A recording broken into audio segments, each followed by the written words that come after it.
Hey everyone, what's going on? Welcome back to Babylon Talmud. Today we're studying Daf 41, Daf Mem Aleph of Masechta Pesachim. Some of the things we will discuss today, dips that have flour in them. Of course, flour can turn into chametz. So how does that, what's the ramifications for dips? Things that like you might dip meat in or something. Boiling the korban pesach in different kinds of liquids, because of course the korban pesach, as we're going to learn about today, needs to be roasted. It cannot be prepared any other way. What if you boil it in different kinds of things? And then the sugya of lav shebichlalos, sort of a non-specific mitzvahs lo ta'aseh, and the different nafkaminas about that. Let's get started. When Daf Mem Amud Beis at the Mishnah, it's a little bit of time before the bottom of the page, but it ain't too difficult. It says the Mishnah, Einos and kemach l'soch haroses or l'soch achardol. Do not put flour into charoset. Charoset over here is not like charoset at the Seder, like apples and cinnamon or like whatever you put in that. It's not that. It's like some kind of dip that has vinegar in it, and they would put flour in it to kind of chill out the bite. So on Pesach, you wouldn't put flour into that kind of vinegary dip. Or into mustard. But if you did put flour into the charoset or the chardal, so you got to eat it immediately. Reb Meir says, no, there ain't nothing you can do about it. You got to burn it. In mavashlenes ha-pesach lo b'mashkin v'lo b'mei peres. You may not boil the korban pesach in any kinds of liquids or any kind of fruit juice. Aval sachin umatbilin also boyin. However, while you are roasting the korban pesach, you can, is the word based? I don't know, chveisnish, like apply mei peris or whatever. You can kind of paint it on, brush it on, while the korban pesach is roasting. Umatbilin also bayin, and when you're eating the korban pesach, you can dip it. Yeah, no problem. You can dip it in these kinds of liquids, maybe some kind of sauce or something. The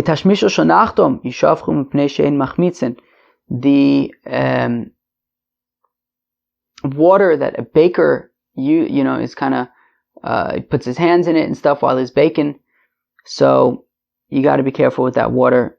You have to spill them out because they can cause things to become leaven, or they themselves can maybe become leaven. I don't know. Amar Rav Kahana says, the Gemara that Rav Kahana says machlokas is soch achardo, that this machlokas is between the Tanna Kama and Reb Meir about when you add flour into whether it's mustard or into some kind of vinegar-based dip. So we said the Tanna Kama said that you should eat it immediately. Reb Meir said that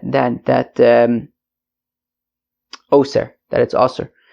So it says of Kahana that this machlokas is specifically by chardal, specifically by mustard. And Rashi says because mustard is stronger, so therefore, it can actually have an effect to, counteract the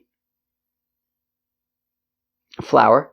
And therefore, the Chacham say that you can eat it immediately. But into this vinegar-based dip, it's not as strong as the mustard, and therefore even the Chacham would say that it's asur. Everyone agrees you're going to have to burn it immediately. We also learn in a brisa like this: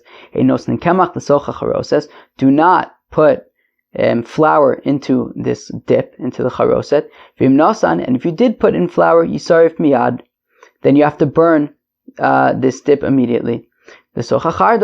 If you put flour into mustard, well then, Reb Meir Omer Yisarif Miyad v'Chacham Ye'achum Miyad.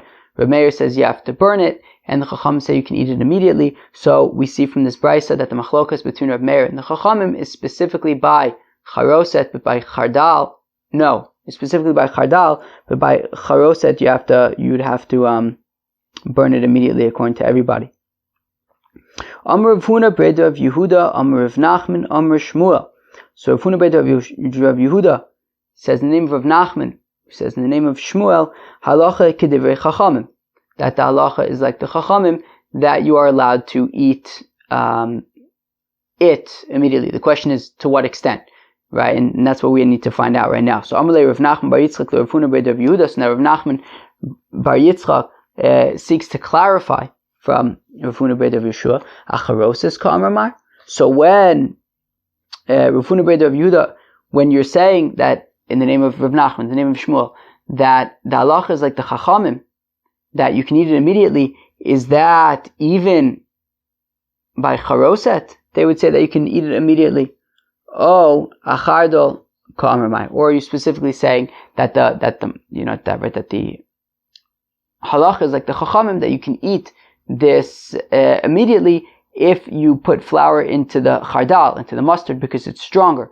But maybe when it comes to the charoset, the chacham would agree that you would have to burn it. So Rav Nachman bar Yitzchak is seeking to clarify from Rav Huna Breda of Yehuda that when Rav Nachman says in the name of Shmuel that the halacha is like the chachamim, that you are allowed to eat this flour mixture, is that specifically by mustard, or would it even be by the charoset? What do you guys think? Amalei l'may nafka mina. So Rav Huna Breda of Yehuda says, what's the difference? So the Rav Kahana, the difference is based on what Rav Kahana said. Dam Rav Kahana machlokas l'socha chardal, because Rav Kahana said that the machlokas between the Chachamim and Rav Meir is specifically limited to mustard. Aval l'socha charosis divya kol yisarif miyad. But if the flour was got into this dip, so then everyone would agree that you have to burn it immediately. The Chachamim, according to Rav Kahana, the Chachamim would also say that you have to burn it immediately. And therefore, what Rav Nachman bar Yitzchak is seeking to clarify is that, hey, Rav Huna Breda of Yehuda, when you say that the halacha is like the Chachamim, is that taking Rav Kahana into account? Is that like Rav Kahana that would therefore have to be limited to chardal?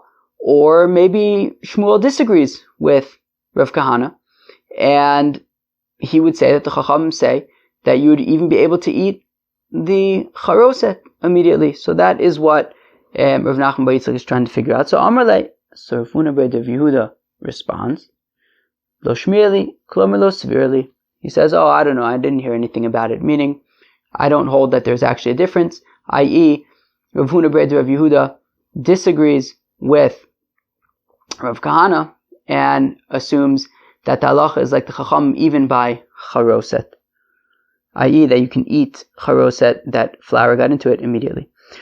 Amar Rav Ashi kavasid Rav Kahana mistavra. So now Rav Ashi says that actually it would make sense to say like Rav Kahana, meaning that when Shmuel says that the halacha is like the chachamim, it would make sense to say that is specifically limited to chardal, but not charoset. And by charoset, the chacham would say that you have to, Shmuel would say that by charoset you'd have to burn it immediately. Mida Amar Shmuel in halacha Rabbi Yossi, because yesterday Shmuel had said that the halacha is not like Rabbi Yossi. What did Rabbi Yossi say? Rabbi Yossi had said, I think it was yesterday, that if you have I think it was barley, that kind of water, it started to ferment. So Rabbi Yossi says that you could just chuck it into vinegar, and the vinegar will stop the fermentation. That's what Rabbi Yossi said. Shmuel said that the halacha is not like Rabbi Yossi, i.e. that the fermentation is not going to stop. No, we cannot assume that the vinegar is going to stop the fermentation. And therefore, it would make sense that Shmuel, therefore, would say in this case that when you have this charoset, this vinegar-based dip, and some flour got into it, well, we see that from the fact that Shmuel says that the halacha is not like Rabbi Yossi, and Rabbi Yossi says that vinegar would stop fermentation, well, that implies that Shmuel holds that vinegar does not stop fermentation, and if it doesn't stop it, then mistama as a liquid, it assists in fermentation, and therefore, it makes sense to say that Shmuel would say that if flour got into the charoset, you would have to burn it immediately because it's going to be fermenting.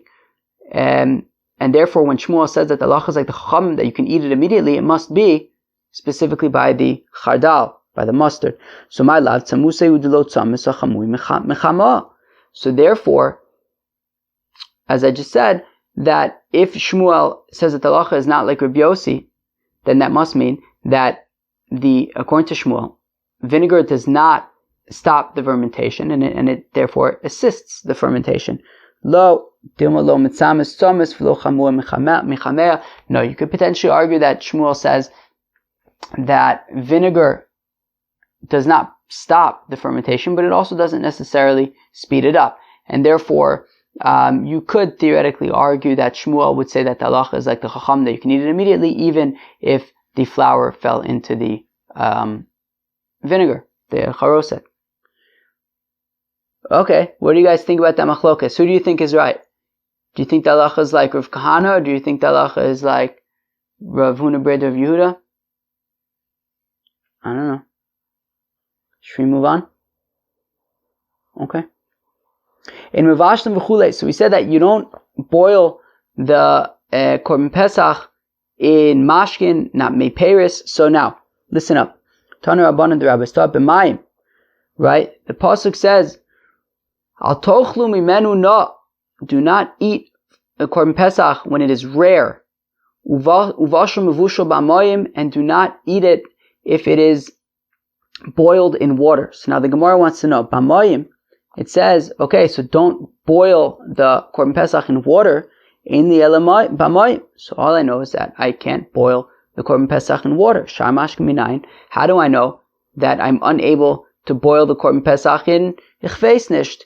I don't know, give me an example. What's an example of another juice? Pashit, apple juice. How do I know I can't boil the korban pesach in apple juice? So Amud Kavachomer. We say it's logical. Well, water doesn't contribute flavor to the meat, and nonetheless it's asur. So shar mashkin shemefigin taimon lo kol shekain. Well, other mashkin, apple juice, that contributes flavor to the korban pesach, certainly it would be asur. You wouldn't be allowed to boil the korban pesach in apple juice. Rebbe says, B'mayim, ein li elamayim, shamashkem minayin. So the pasuk, of course, says, Uvashel mevushel b'mayim, don't boil the korban pesach in water. How do I know that I can't boil it even in apple juice? Talmud Omer, uvashel mevushel. Right? It says a double lashon, it doesn't just say umevushal b'mayim, it says bashel mevushal. What's like the double lashon? So mikol makom, it means any type of boiling, even if it's apple juice. My benayu, ikebenayu tzli keder. What's the nafkamina? No, according to the Tanakama, and according to Rebbe, at the end of the day, you can't boil the korban pesach in anything. So what's the difference if I learn it out logically, or if I learn it out from Pashel Mevushal Mikol Makom? What's the nafkamina? So the nafkamina is tzli keder. If you just take the korban pesach and put it in like a pot and cook it that way, you don't add any water or apple juice or anything. You just let whatever juices come out of the meat, let it cook in its own juices. So in that case, if you say, like the Tanakama, that we don't want you to like boil it in water, well, this isn't water, so maybe it's okay. But if you say like Rebbe, who says Bashel Mevushal, it shouldn't be boiled in anything, right? So then this would not be okay. That's an afkamina. V'Rabbanan. Interesting. So according to the rabbis, what do they do with Bashel Mevushal, right? According to Rebbe, he learns out from Bashel Mevushal b'mayim. It means that you cannot boil the korban pesach in any kind of liquid, fruit juice, liquid, even tzli kedar.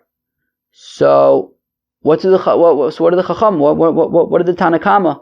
What does the Tanakama do with Bashel Mevushal b'mayim? So the Tanakama learns it out like we're going to see at the end of this brisa. Bishlo v'achar tzlo, if a person boiled the korban pesach and then he roasted the korban pesach afterwards, o shetzlo v'achar kach bishlo, or if he first roasted the korban pesach and then afterwards he boiled it, chayav. So he's chayav malchus l'maaseh. we give him lashes because he violated a law, right? It says, Al tochlu menu lav v'ashim v'vushim amayim. Don't eat it if it's boiled, and you boiled it. So if we gave him proper warnings and things like that, so then we give him lashes, and then he won't do it again, hopefully. Teach him a lesson. So bishlama bishlo v'achar kach tzlo chayv. So I understand if you first boiled the korban pesach and then you roasted it, that you'll be chayv. Okay, I get it. Bashle, because the first thing you did was you boiled it. And the Torah says don't boil it. And you did boil it. Elitzlo v'achar kach bishlo. But if you first roasted the korban pesach and then you boiled it only afterwards, hatzli eshu, what's the big deal? It's roasted. You roasted it. So what that you boiled it afterwards? Amai, what's the problem? So Rav Kahana, listen up. Says Rav Kahana, Hamani Reb Yossi. So it must be that the Tanakama, right. It must be that the author of this Brisa, who says that even if you first roasted it and then you boiled it, you're going to be Chayiv Malchus. It's Reb Yossi. What do you mean? Who's Reb Yossi? The Tanyas. We learn in the Brisa. Yotzin Barakik Asharu. This is Taka. Think all the way back to Masechta Brachis. The Tanya Yotzin Barakik Asharu. You can use for matzah, matzah that was soaked. Umuvushal Shaloni Moach. And you can even boil it. Meaning if you have matzah that was already baked, you can even, for whatever reason you have to soften it up, you can even boil it as long as it's not breaking up. Divrei Rav Meir. That's Rav Meir's opinion. Reb Yossi Omer Yotzin Barakik Asharu.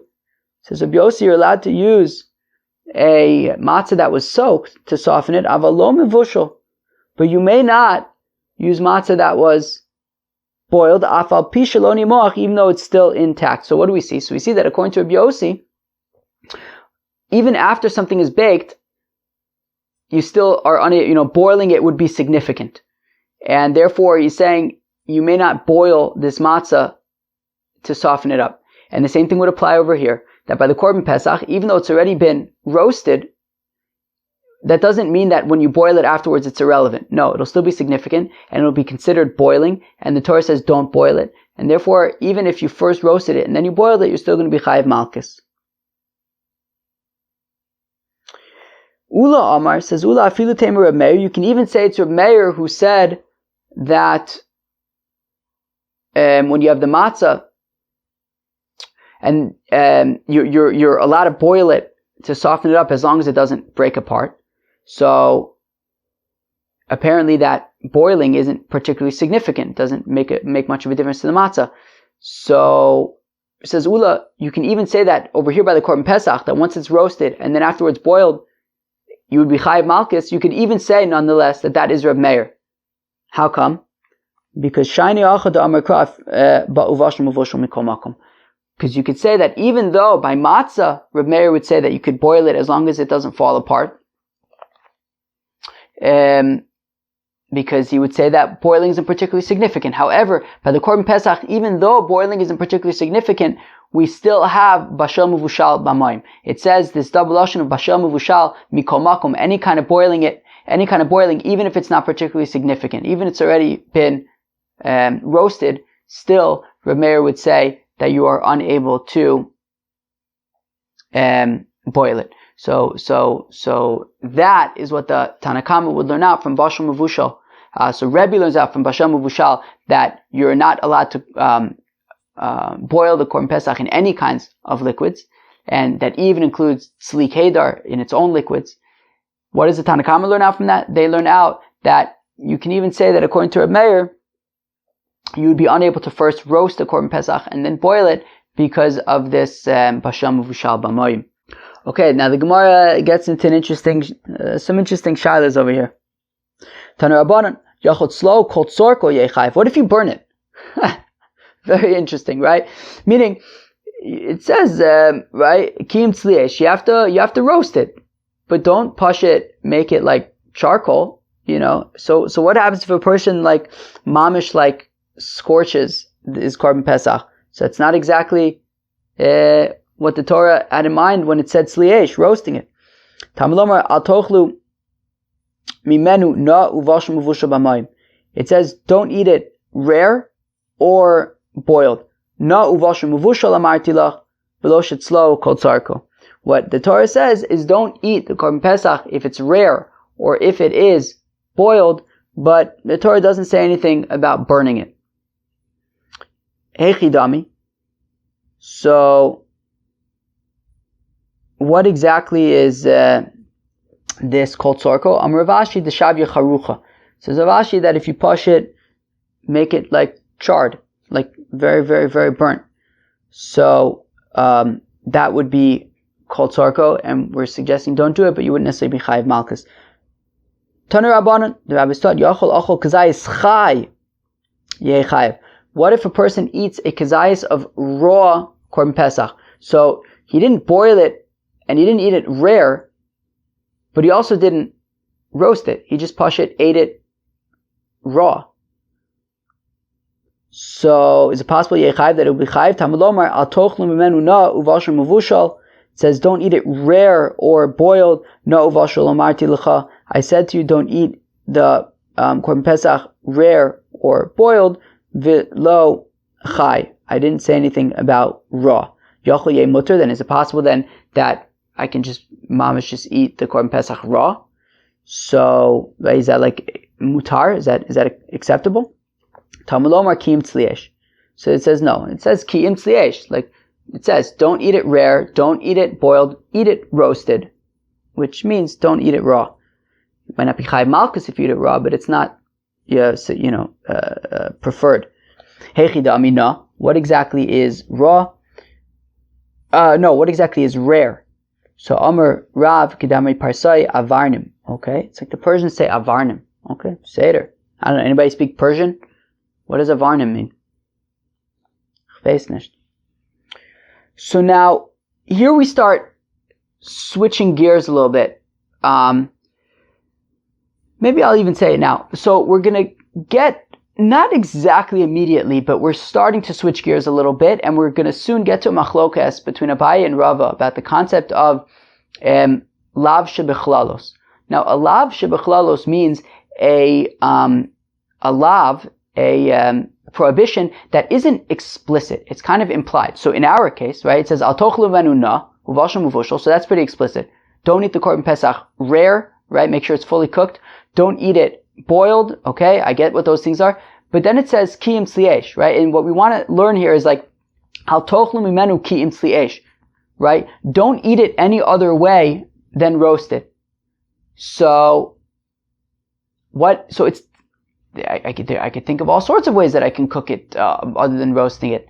We're going to see it right now with Rav Chizda. What if you put it in the Chamei Tiveria, where it's the heat of the hot springs will kind of cook it, but it's not exactly roasted. We're going to see it's not necessarily exactly boiled, right? So there could be different ways, or like I don't know. What if you eat it raw, right? We said eating it raw, so it's not rare and it's not boiled, but it's also not roasted. So we have this al tochlu menu kiim tzliesh. We're saying that don't eat it any other way than roasted, but we're not exactly saying what those other ways are. So the question is, can you get malchos, therefore, if you do eat it in any of these other ways? So what we said just now is that we mentioned, mamish burning it all the way through. We mentioned eating it raw. Now, these are both cases of not roasting, but also not being rare or boiled. And we said that you're not going to be chayiv malchus.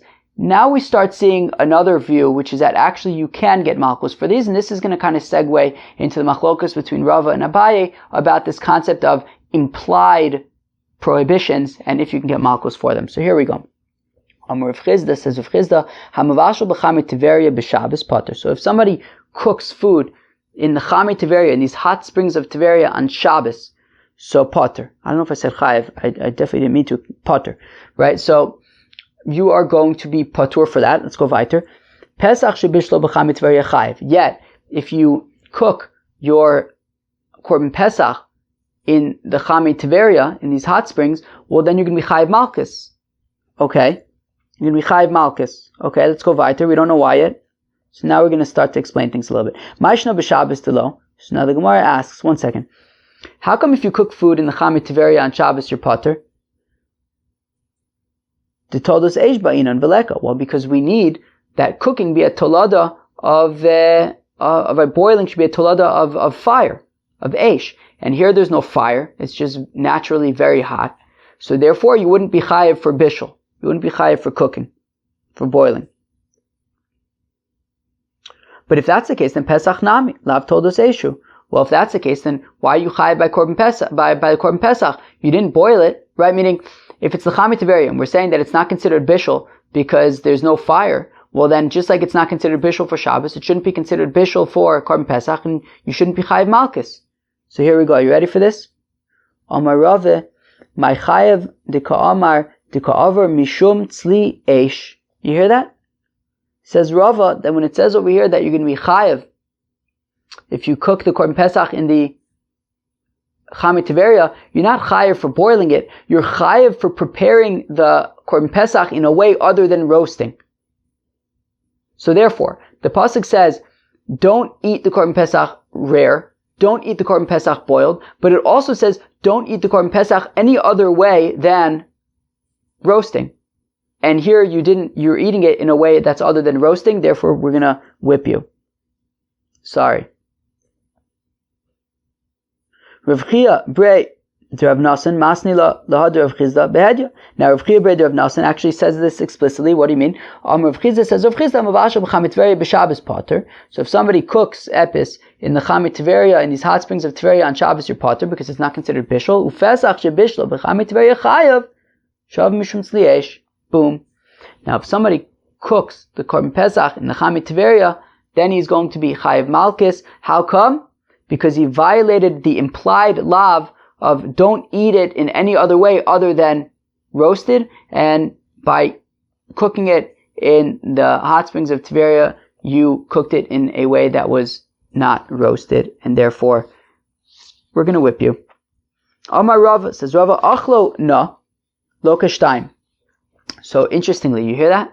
Says Rava, if a person ate the korban pesach rare, okay, just cooked a little bit, he gets malchus twice. Oy va'avoy. Can you imagine that? That does not sound very comfortable. I mean, malchus once sounds absolutely terrible. Twice sounds twice as bad. Wonder if it's even more, wonder if it's exponentially bad. Anyways, how come he gets malchus twice? Remember, malchus is basically as much as you can handle. So you gotta give the guy lashes as much as he can handle twice. In any event, so he gets malchus the first time. He says, Al tochlu mimenu la. No, right? It says, don't eat it rare. And he ate it rare, so we give him lashes once. But then it also says, of course, Al tochlu mimenu eletz liesh, right? This implied lav. Don't eat it any other way other than roasted. And by eating it rare, he was eating it in a way other than roasted, so therefore we give him malchus twice. Same thing if he eats it boiled. Mevushal lo kashtayim. If he eats the korban pesach boiled, he gets malchus twice. Once for al tochlu mimenu bashal mevushal, and also al tochlu mimenu kiyim tzliesh. Na mevushal, oivei, if he has the unfortunate, experience of eating the korban pesach rare and boiled. I guess maybe he boiled it just a shtickle. So then lo kashalosh. He gets 3 sets of malchus for violating eating it rare, for violating eating it boiled, and for violating eating it some other way other than roasted. Abaye Amar, Abaye hot gazak, ein loken al lav shebichlalos. So it says Abaye that you don't get malchus for implied prohibitions, and therefore, if you eat it rare, you get malchus for eating it rare. You don't get malchus for eating it some other way other than roasted. Now, ikeda amre tarteu to lo laki chada mias laki.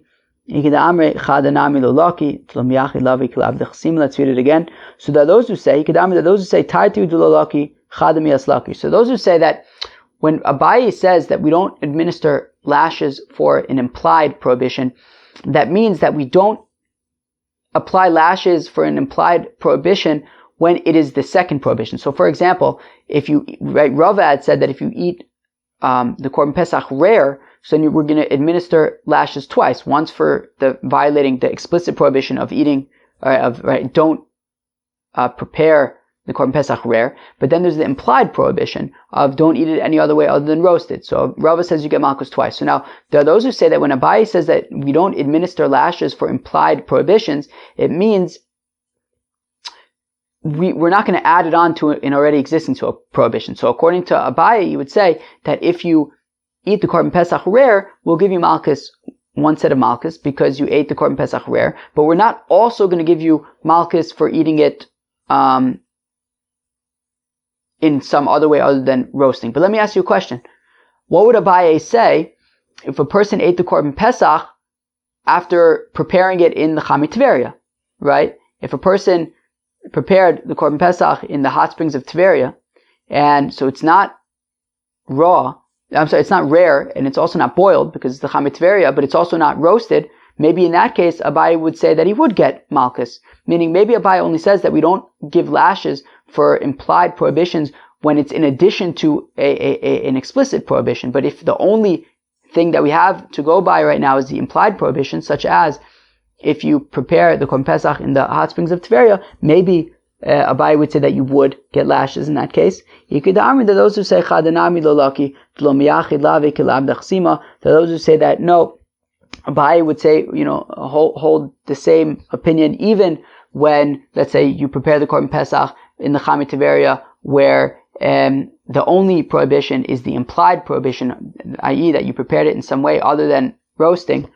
Still, Abaye would say that, well, it's an implied prohibition and you would not get malchus. How come? Because its prohibition is not explicit as the lav of chasima, of losachsum shor bedisho. Do not muzzle a ox while it is threshing. If the ox is threshing, you have to allow it to eat as well. It wouldn't be very nice that it's threshing all this grain and it's not allowed to eat. So that's a pretty explicit lav, right? Don't muzzle the ox when it's threshing, and that comes immediately after the pasuk that talks about malchus. So the implication being that you only get malchus when it's the lav is as explicit as l'tachsum shor bedisho. Rava Omar says Rava, we're going to see this essentially the same machlokas, but swap out korban pesach and replace it with a nazir. Rava Omar says the holy Rava, achal zog lo kashtayim. If you have a nazir came up recently. I didn't explain what nazir was. I think I just assumed everyone knows it, but maybe not. A nazir is a fellow who says, I'm going to be a nazir, so then he has to be a nazir. Did that clarify things? He basically says that he's not going to drink wine and become tamei meis and things like that. So we're saying, so he's not allowed to drink wine. And he's not allowed to drink mikol asher yetze. What does it say? Right? Anything that comes out of grapes he's not allowed to have. But then this is the important part. As long as he's a nazir, from anything that comes from grapes, so we have a few things going on there. So he said from the pit to the peel, he shouldn't eat it, but it also says mikol asher ye'aseh migefen hayayin. So we have a few things there. We have specifics, which are don't eat pits, don't eat peels, but then it says anything that comes from grapes. So that's of course not being particularly explicit there. So Rava Amar Achol Zog, if a nazir eats a grape peel lokash time, so he gets malchus twice. Once for violating don't eat peels, and once for violating don't eat, right? It says mikol lo ye'achel, right? He's not allowed to lo yochel. He's not allowed to eat. So by eating the peel, he violated don't eat peels. He also violated don't eat anything that comes from grapes, which is an implied. It's not explicit, but it's implied. So chartzon lokashtaim, the same thing. If he eats the pit, so then he gets malchus twice. Once for violating don't eat pits, and once for violating don't eat anything that comes from wine. Zog v'chartzon lokashalosh, and if he eats the pit and the peel, so then he gets malchus 3 times. Abaye Amar says Abaye ein loken alav shebichlalos. We don't give malchus, we don't give lashes for implied prohibitions. Ikadamar, to those who say tarteu dilolaki chadamias laki, to those who say that when Abaye says that we don't administer lashes for implied prohibitions, that means in addition to an explicit prohibition. But if that was the only prohibition, so then kilu, let's say he ate I don't know what was the example. Did Rashi Yeah, for example, if you ate like leaves, if you ate like grape leaves or something, so it doesn't explicitly say don't eat leaves, but it says don't eat anything that comes from grapevines. So that would be a lav shebichlalos. So maybe if he ate grape leaves alone, maybe Abai would say that he would get malchus. So those who say chadanami the lucky that Abai would say no, he wouldn't even get malchus even if he just ate grape leaves because it was never explicitly stated in the Torah as explicitly as lo tachsom shor b'disho. Okay, and now we're moving on a shtickle to eating the korban pesach. Yeah, like when you kind of eat the korban pesach. Oh gosh, that's a terrible explanation. I think let's just let the Gemara explain itself. Tana Rabbanan, the rabbis taught, so if a person ate rare korban pesach, but he didn't eat it at night, he ate it during the day when, of course, there's no mitzvah to eat the korban pesach, potter, so he's not chayiv lashes. Kazayis no mishachashecha chayiv, but of course, if he eats a kazayis of rare korban pesach at night, well then he's going to be chayiv malchus. If a person eats a kazayis of roasted korban pesach, but during the day before Pesach starts, lo pasal asmo b'nei chabura, he doesn't invalidate himself from being with his group that he's planning to eat the korban pesach with. Of course, we haven't really discussed this much, but the korban pesach was eaten in a group. You have to get a whole bunch of chevra together to eat your korban pesach with them. So now the thing is, you have to eat your korban pesach in one group and in one place. Now, if you eat some of the korban pesach meat already before Yontif, well, so we're saying that it doesn't invalidate you from being able to eat it later with your group. However, but if once Pesach already started, you ate a kazayis of roasted korban pesach, well then pasal asma b'nei chabura, then he can no longer eat the korban pesach later with the group because you're not allowed to eat the korban pesach in two places. And if you just ate some of the korban pesach now and he's going to be eating it later with the rest of the group in some other place, well, that'll be a problem. So he invalidated himself from being able to eat the korban pesach with the rest of the group later on. Interesting. So now we have this funny little brisa. It's like, I wouldn't say convoluted. It's just not regular, I would say. It's not even that hard, but it's not like I feel like it's a strange flow. But here we go. Tanya idach. So now we learn in another brisa. So basically we're going to give two suggestions that are bogus, and then we're going to replace it with the true halacha. So bogus suggestion number one. Tanya idach. We could say the following. We have another brisa that says, Yachol Achol kazayis nami ba'od yom yechayev. Is it possible that if a person eats a kazayis of rare korban pesach on erev pesach, that he will be chayev? V'dinu, well, we can learn it out logically. Uma b'shasha yeshno b'kum echol tzali yeshno b'vatoch ana b'shasha eno b'kum echol tzali eno din sheshno b'vatoch ana. Oh, so let's do that again. So he said that we can learn it out logically that of course he's going to be chayiv for lashes, because v'dinu, we can learn it out logically. The assumption is that you're never allowed to eat the korban pesach, right? But you're permitted to eat the korban pesach at night. Meaning, so at night when you have now a mitzvah to eat the korban pesach, and now you're permitted to eat the korban pesach, yet at that point you're still not allowed to eat the korban pesach raw. It has to specifically be roasted, right? So even at a time when it's permissible to eat the korban pesach roasted, you're still not allowed to eat it raw. Well then, right? Yeshna v'atochana. I said raw, but I meant rare. So b'shasha eno b'kum echol tzali. So on erev pesach, when it's not permitted to eat the korban pesach, well then roasted. So eno din sheyeshna v'atochana. So then certainly at that point you would be unable to eat it rare, right? Meaning if later on when you're permitted to eat it roasted, you're still not allowed to eat it rare, well then certainly on erev pesach, when you're not yet permitted to eat it roasted, well then certainly you're going to be in trouble if you eat it rare. Okay? Olo, or maybe we could say no, maybe we can give it a different bogus kind of thing. So before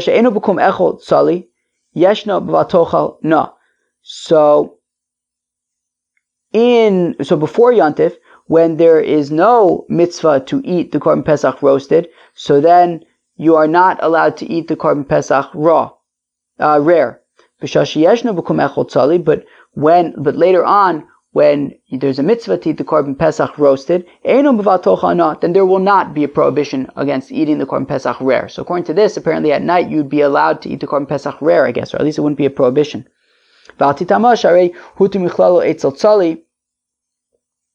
Because, don't say that doesn't make sense, because after all, if you're allowed to eat it roasted, why not be able to eat it rare? Okay? But now, the Gemara says, Talmud Lomar, no. It says, don't say like either of those bogus ways to learn things. Rather, this is the way to learn it. So this is what you have to listen to, because this is the important part. The rest of the previous part was bogus. That it says, don't eat the korban pesach rare, don't eat the korban pesach boiled, eat the korban pesach roasted. Shein Talmud Lomar Kim Tzli'esh. The pasuk didn't really need to say that you have to eat the korban pesach roasted, because the previous pasuk had actually already said that you should eat the korban pesach roasted. So, Talmud Lomar Kim Tzli'esh. So then why did the pasuk say to eat the korban pesach roasted if it already said it the day before, the pasuk before? So Lomar lecha to say to you, B'shah sheyeshno, and this is the important part, B'shah sheyeshno b'kum echol tzali, that when there's a mitzvah to eat the korban pesach roasted, yeshno b'val tochana, that is also when the prohibition against eating the korban pesach rare applies. And now b'shah she'eno b'kum echol tzali, now on erev pesach, when there's no mitzvah to eat the korban pesach roasted, eino b'val tochana, it is not going to be a prohibition. There is not going to be a prohibition against eating the korban pesach rare. So the answer is, if you eat the korban pesach rare on erev pesach, you will not be liable to lashes. Rebbe Omer says, Rebbe, Ekra Ani Bashel. Rebbe says, look, the pasuk really needs to just say Bashel. Matam lo mivushal. Why does it say Bashel mivushal? Kind of alluded to it earlier, right? That's how Rebbe learned out that if you boil the korban pesach in any kind of juice, that you'd be chayiv, including even its own juices. Right, so the pasuk said all I needed to say is Bashel. Why does it also say mivushal? Sheyachol ein li ela shebishlo mishechashecha. Maybe I would think that you're only chayav, it's only a problem if you boil the korban pesach at night. How do I know that? Maybe, what if you boiled the korban pesach before Pesach began, and then you ate it at night? Maybe that would be okay if you boiled it beforehand. So Talmud Lomar Bashel Muvushal Mikol Makom. Therefore it says Bashel Muvushal, any kind of boiling, even if it was an erev Pesach. So now the Gemara says, 1 second. But didn't Rebbe already learn out a drasha from Bashel Muvushal earlier to say that you're not allowed to boil the korban pesach in any kinds of juices, and also even its own juices? So the Gemara answers, Imkain le makra, o Bashel Bashel, o Muvushal Muvushal, my Bashel Muvushal, shmas mina tarte. So the Gemara answers, well, you're right, but there's more to be learned, because the whole thing about any kinds of liquids, that could have just been learned out from Bashel Bashel or Muvushal Muvushal. Why did it change its lashon? Why did it say Bashel Muvushal? To teach that not only is there a prohibition against boiling the korban pesach in any kinds of liquids, including its own liquids, but also even from boiling the korban pesach before Yontif starts. Chevre, that was Daf Mem Aleph Masechta Pesachim. I hope you enjoyed it very much. Let us review a shtickle. So at the beginning we discussed dips that have flour in them, right? We had charoses, we had chardal, we saw machlokes between Reb Meir and the Chacham. Reb Meir says you have to burn it immediately, and the Chacham say that you can eat it immediately. Now we had a machlokes between Rav Kahana and Rav Huna Ber Rav Yehuda. The Rav Kahana says that the machlokes is between Chacham and Reb Meir is specifically by mustard, but by charoset, everyone would agree that you have to burn it immediately. Rav Huna Ber Rav Yehuda said that no, the machlokes is also by charoset, and that the halacha is like the chachamim, that you can eat it immediately. Rav Ashi had said that he thinks that the halacha is like Rav Kahana. Seder. Boiling the korban pesach in all liquids. So we learned out 2 ways to learn out that you are not allowed to boil the korban pesach in all sorts of liquids. The first one was from the chacham, who said it's just pashit logical, that if water doesn't contribute any flavor, and it's also then certainly fruit juices which do contribute flavor would be asur. Rebbe learned out from Bashel Muvushal that any kind of boiling, and we said the nafkamina is if you boil it in its own juices. Rebbe would say, look, that's any kind of boiling. It wouldn't be allowed. The chacham would say, no, only in water and other liquids it's a problem, but in its own juices would be okay. And then we got into that sugya of malkos when it comes to lav shebichlalos, which is interesting. Can you administer lashes for implied prohibitions? So such as when it says, Al tochlu mimenu kiyim tzli, don't cook the korban pesach, don't eat the korban pesach in any way other than roasted. So it's not being specific what these other ways are. So let's say you were to boil the korban pesach in the hot springs of Tiberia, which isn't exactly mivushal, it's not exactly bishul. So would you get malchus or not? Rava says yes, Abaye says no. Okay, well, yeah, that was the Daf Mem Aleph. Hope you enjoyed. Peace.